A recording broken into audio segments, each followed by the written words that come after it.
Hello everybody, gonna do ourselves a backing video here at Flying J. Got plenty of places to park from. We call it choice parking. Gonna do 45 back next to that red-ish Peterbilt. Right now I gotta get out of the way.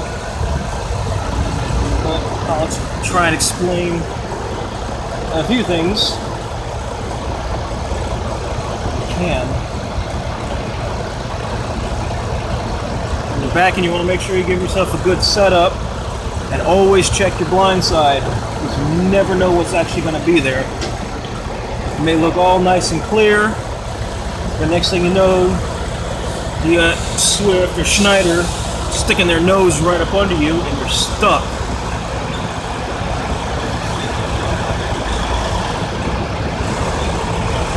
Very rarely are you going to one-time it, so you're going to need to do pull-ups. Very square in this spot.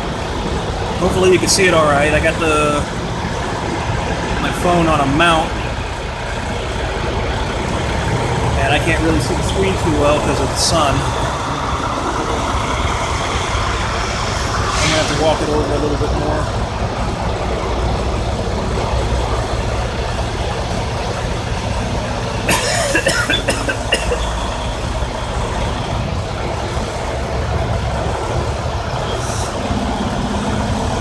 I got lucky. There's plenty of spaces here, so I had room to work with. It's also early in the day. My day was kind of ended short. Speaking of Swift, he decides now's a good time to pull out. Idiots. How couldn't it be one of the Swift drivers that actually knows what they're doing? What is that? I back into this spot, now everybody wants to leave and I can pretty much have my choice. Okay.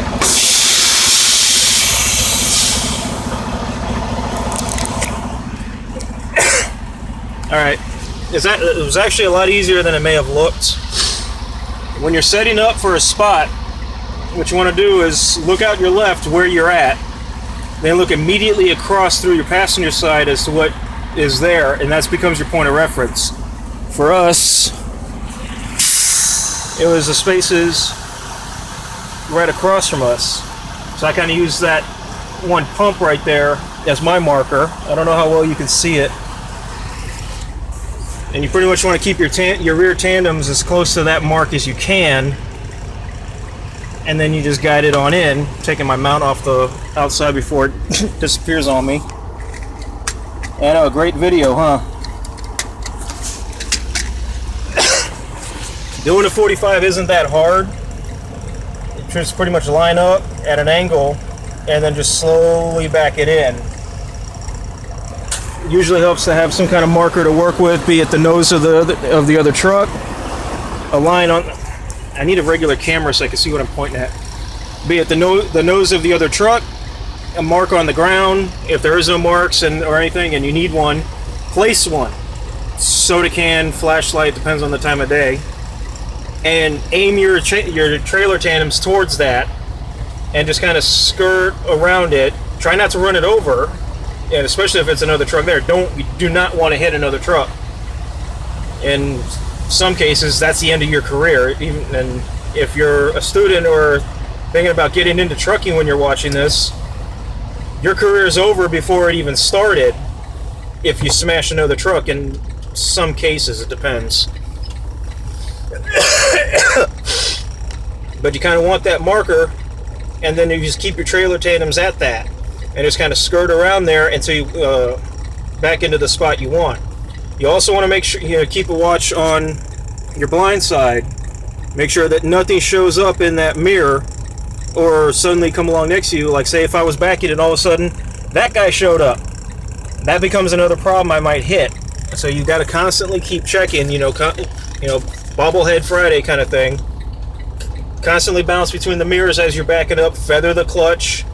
You know, if you don't know what that is, pretty much just where you hold the clutch to where it just barely grabs. Don't do a full release on the clutch, because you're going to go back up too fast before you can control it. Every motion you do on this, say you do that one time, it takes 8 feet to register back there. So you want to go as slow as you can, you know, just barely have that thing grabbing. Feather the clutch so you can have it, go as slow as possible, have the most amount of control, and it gives yourself enough time to stop. Say you're getting too close to the truck next to you on either side, you're about to hit him. Like I kind of got close on this one. You might have saw it.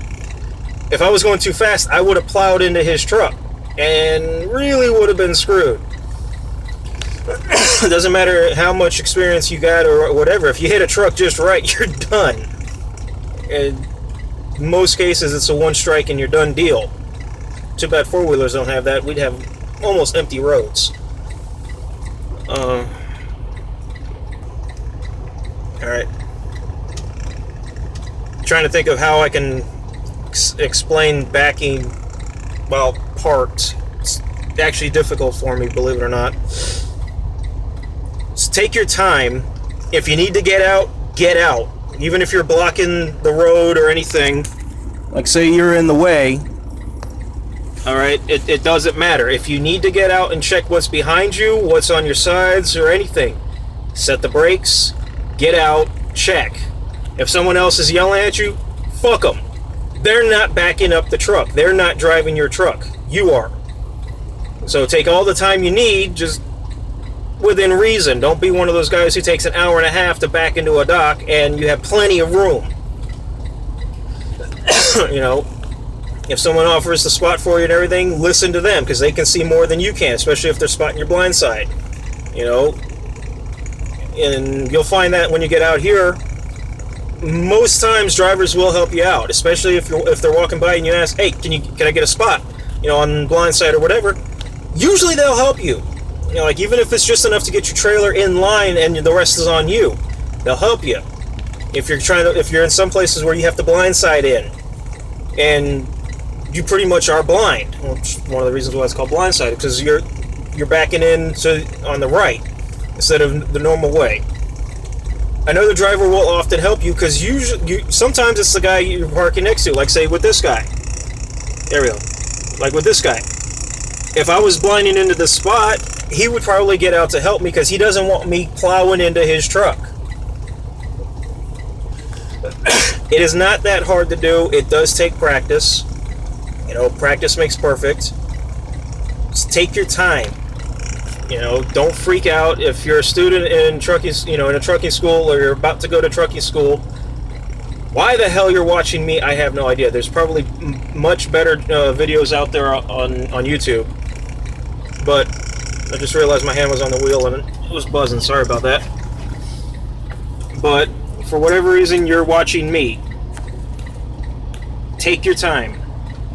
Don't freak out. It's not the end of the world if it takes you 20 minutes to get into a spot. It takes some of us even longer. I got almost 10 years, and sometimes I can't back into a spot to save my life. Other times I can do it one shot. No pull-ups, no nothing, just a perfect back. Just depends. Sorry, brain's not working. It's been one of them days. Scout out where you're gonna park into. As you're coming up to it, stop for a moment. Look at the space. See where it is. Immediately look over to the passenger side. What is there? That becomes your mark. Then you just kind of pull forward at an angle, at an exact 45 from where you're at. Then cut the wheel a little bit. Go past where the spot is, so you have room to back. This is a shit video so far. As you're backing up, feather it or idle speed. Don't really get on the throttle until you're extremely confident, that you can do it. And, like I said before, if you're unsure of anything, you know, you just got that weird feeling. Trust your gut, set the brakes, get out, look, walk all the way around the truck. You know, you're getting out on the driver's side, walk all the way around, check everything, get back in, and do it again. You know, if you have to do that several times to get into the spot. In some places, you're going to have to get out a lot. Do it. It's a hell of a lot easier than just backing up and plowing into somebody or hitting a pole or something that's behind you that you didn't know was there because you didn't look, or they got put there as you were backing up. That happens in some places. You go to some shippers, everything's fine. Then a forklift drops a pallet of roof shingles or something right there, or moss or mulch or soil. He has no clue you're backing up because, you know, a lot of times they don't know. They just go around, they drop and go. Well, if you don't get out to make sure, or if you don't notice that, guess what? You're now hitting, you know, 5,000 pounds worth of soil, and that's a lot of trouble on you now. And, you know, almost 100% of the cases, that's a preventable accident. That's now on your record, or anything, and that creates a lot of problems for you, which you could have avoided by looking. If you're, like I said, like I keep saying, if you're a student, damn, I should have filmed Landstar backing up. That's good. If you're a student in school or you're going to school, okay. I know I keep pausing it. Like I said, I'm filming on my phone, and so I can't just edit this thing together and shorten and make it and clean it up and look all good. I have to use the pause button because I'm trying to think of what I'm supposed to try and say next to help with backing, and I keep losing track of things. What I was trying to say, if you're a student in school or you're going to school, don't freak out, because 9 times out of 10 within the first 6 months of being on your own, you will have some kind of incident. It just happens, be it your fault or someone else's. You know, with me it was within 7 months. I was in Canada, I got T-boned. Wasn't my fault, but it still happened kind of within that window. It just happens. It's not the end of the world unless you're at fault and one less, you know, reckless driver to deal with out here. Take your time. Make sure the spot you can get into, you can actually fit in. You know, just because the lane, you see other trucks and there's lanes there, does not mean you can fit. Because you also have mirrors. I'm trying to point. You have mirrors as well. That's extra clearance on both sides. And you also got to make sure that you can actually get the trailer in the spot. So I'm going to keep stressing it and end this video in a second. Go slow. Get out as often as you need to. Stay calm about it. Don't panic and freak out, because that's when you fuck up and you hit somebody. And I sure as hell don't want that to be me one day. I don't want, you know, somebody that's watching this be on the road and not pay too much attention and they plow me, because that's going to piss me off. So take your time. See where the spot is. Okay? Listen to your instructors if you're in school. If you're a student and you're on a training truck, listen to your trainers. 9 times out of 10, they know what they're talking about. You get the occasional one that's lazy as hell and just does all the driving and just wants the credit for training another student. If that's the case, request a new trainer. But they're not all like that. Many of them know what they're doing. I'm actually going to be putting myself in the pool to become a trainer with this company. You know, I work for Werner. Good company, by the way. Oddly enough, it is actually a good company. Good trainers. But anyway, hopefully this helps. I'll be surprised if it did. I tried doing this video yesterday. My phone crashed and erased everything I shot. So I had things a lot more explained. I had better examples of how not to park. It was almost like it was handed to me. The space I was in was a difficult spot. Places across from me were not that, you know, weren't done very well.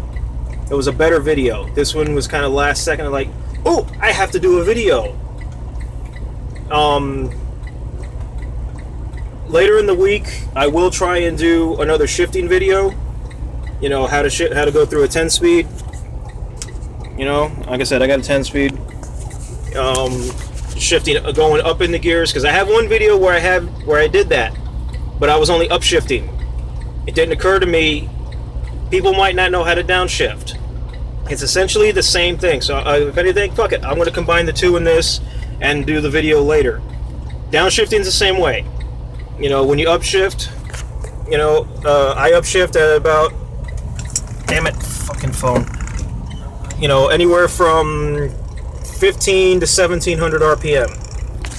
It varies by truck. You will know what your truck's kind of sweet spot is, and just go up in the next gear, you know, so forth. Upshifting, many people get it. It's very easy. Downshifting, people have trouble, and for whatever reason, some instructors or trainers have issues with that. Downshifting is it's actually easy, especially if you clutch or whatever, but you can float down, whatever.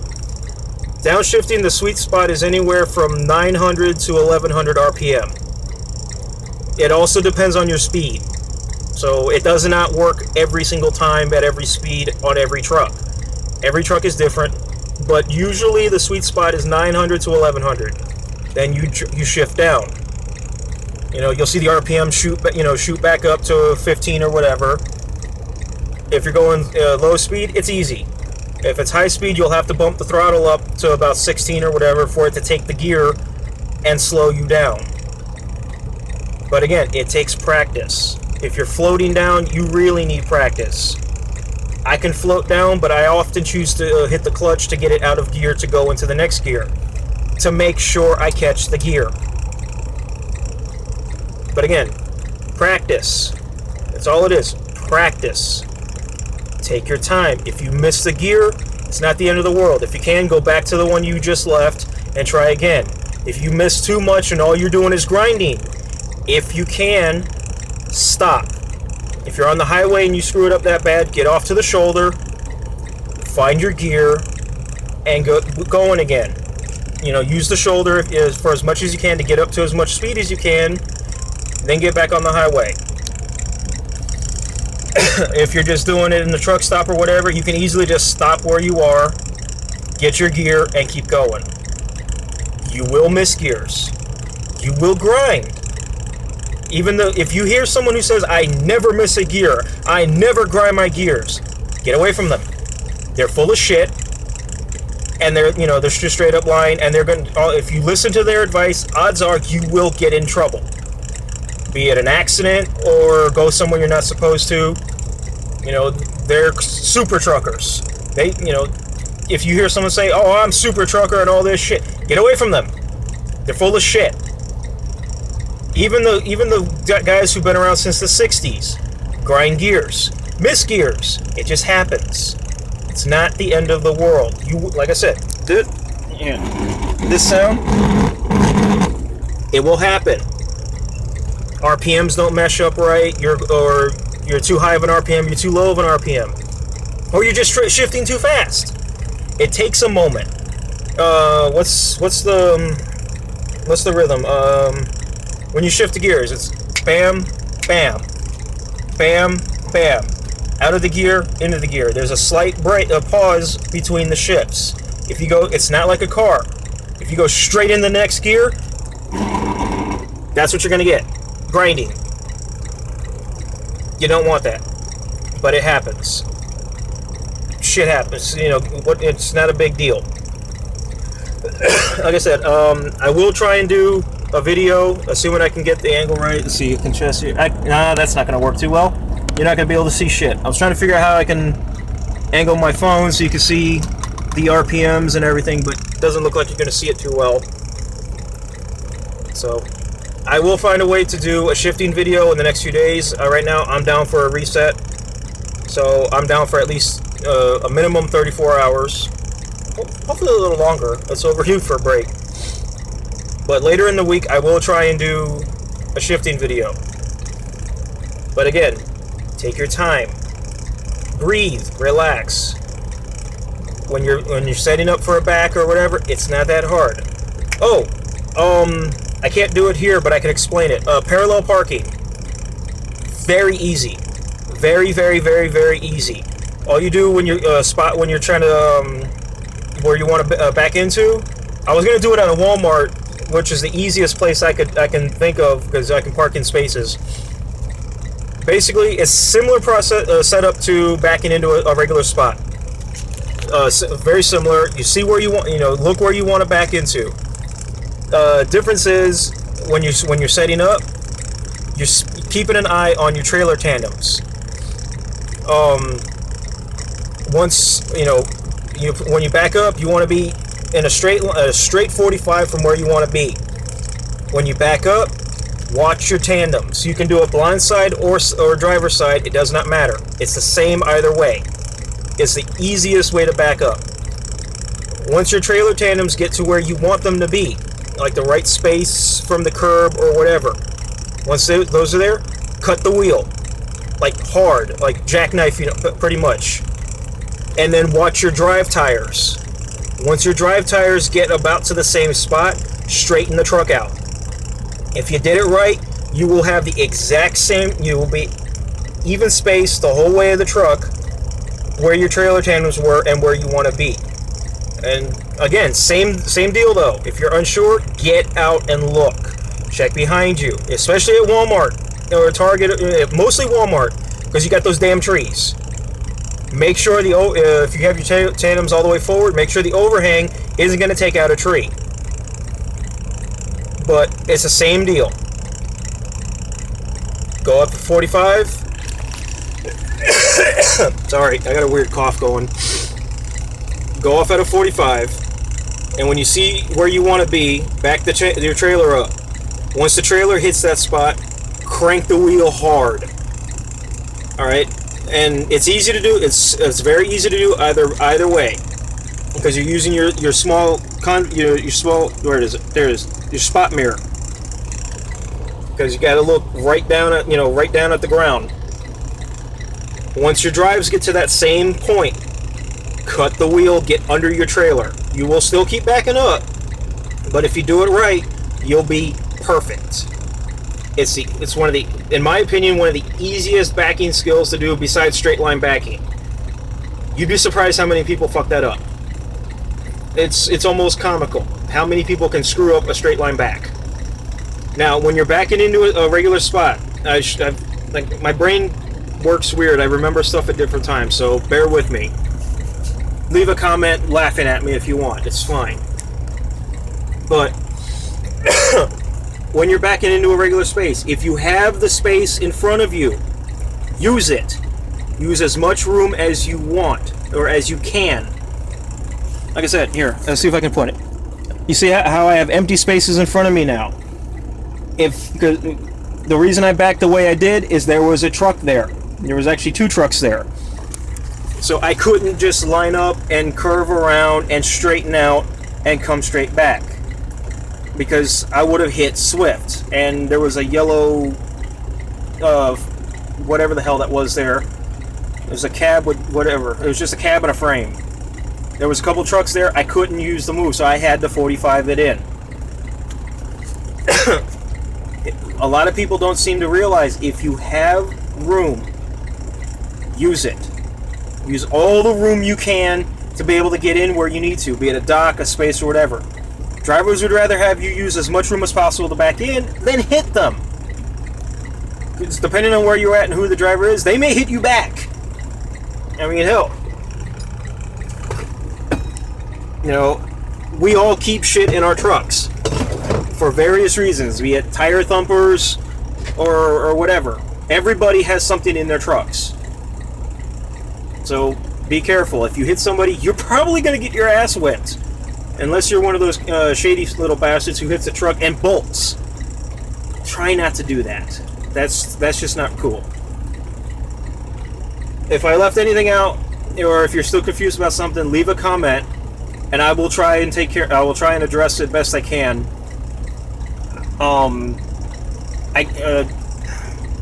Sorry, the way my head works is I'm best at answering questions. If you ask me something, then I have something specific to work with and I can answer it. That's why this video is almost 25 minutes long now. And some of you are probably not even watching at this point. If any of you. Hopefully this helps in some way or form. If you're still confused about something, let me know, and I'll answer it best I can. But hell, if this does help you, and be it get that one spot you're stuck with, or helps you get through trucking school or whatever, let me know. I'd like to know if I'm actually helping, and it kind of gives a nice little boost, and motivates me to do another video. That's why I'm kind of in between these kind of videos. I get no feedback. So the way I see it, nobody cares. So why bother doing another video if nobody cares? So yeah, let me know. I'm not even going to ask you to like it. Not even going to ask you to subscribe. Leave a comment. Did this help? If not, what are you confused about? And I will try and answer it best I can. So, I hope, like I keep saying, ADD kind of shit right now. Hopefully it helped. Sorry if it didn't. Sorry if I confused you. Odds are I confused you, and this is just long-winded as hell. But hopefully it helped you guys out, and with whatever. I'm going to upload this as soon as I hit the little stop button. Alright. What a day. Alright, you guys have a good one. Hopefully your day is better than mine.